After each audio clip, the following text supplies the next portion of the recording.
앞으로 나에게 한 번만 더 기회를 주시면 나로서는 정부에서 물러나겠다. 1971년 4월 당시 대통령에 출마한 박정희 후보의 유세입니다. 당선만 되면 더 이상 대통령을 하지 않겠다던 그는 부정선거로 재집권에 성공하자 약속과 다르게 영구 집권을 위한 수순에 들어갑니다. 그 첫 번째로 헌법을 개정합니다. 1972년 10월 17일 선포된 유신체제 하에서 같은 해 11월 21일에 국민투표로 확정된 헌법. 이 유신헌법은 전문가 125개 조항, 11개 조항의 부칙으로 이뤄집니다. 근현대사를 집중적으로 다루게 될 그날들, 이번에는 이 유신헌법 조항들에 주목했습니다. 3장입니다. 유신체제의 기반으로 불리는 통일주체 국민회의. 먼저 35조를 통해 이 조직이 국민을 대리하는 기관임을 명시합니다. 그리고 바로 다음 36조를 통해 이 조직의 수장이 대통령임을 밝힙니다. 그럼 대통령은 어떻게 선출될까요? 이는 39조에서 확인됩니다. 통일주체 국민회의에서 토론 없이 무기명 투표로 선거한다. 즉, 대통령이 이끄는 조직의 간접 선거를 통해 다음 대통령을 뽑는 것입니다. 결국 이 조항들을 통해 일명 체육관 선거가 이뤄집니다. 게다가 이 통일주체 국민회의는 국회의원까지 선출합니다. 40조입니다. 통일주체 국민회의에서 국회의원 정수의 3분의 1에 해당하는 수의 국회의원을 선거한다. 또한 이 국회의원 후보자마저도 대통령이 일괄 추천합니다. 즉, 대통령이 이끄는 조직에서 대통령과 국회의원을 뽑는 것입니다. 행정부와 입법부를 실질적으로 장악할 수 있는 막강한 권한을 가진 기관이 바로 통일주체 국민회의입니다.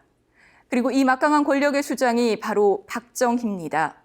하지만 이러한 조항만으로도 부족했던 걸까요? 4장 보겠습니다. 53조를 통해 대통령의 긴급조치 권한을 확인할 수 있습니다. 대통령은 천재지변 또는 중대한 재정 경제상의 위기에 처하거나 국가의 안전보장 또는 공공의 안녕질서가 중대한 위협을 받거나 받을 우려가 있어 신속한 조치를 할 필요가 있다고 판단할 때에는 내정, 외교, 국방, 경제, 재정, 사법 등 국정 전반에 걸쳐 필요한 긴급조치를 할 수 있다.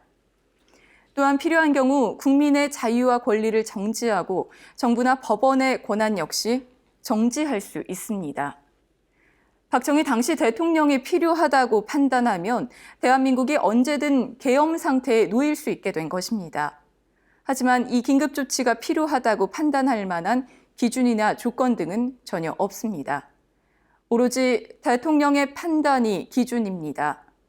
또한 대통령이 국회도 해산할 수 있습니다. 59조입니다.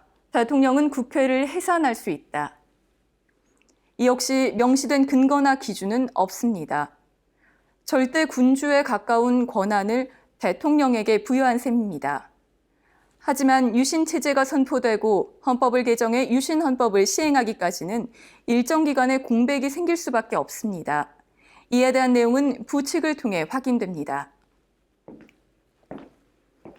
1972년 10월 17일부터 이 헌법 시행일까지 대통령이 행한 특별선언과 이에 따른 비상조치에 대해서는 제소하거나 이의를 할 수 없다. 이는 유신체제 선포와 동시에 유신헌법이 발의되는 것과 같습니다.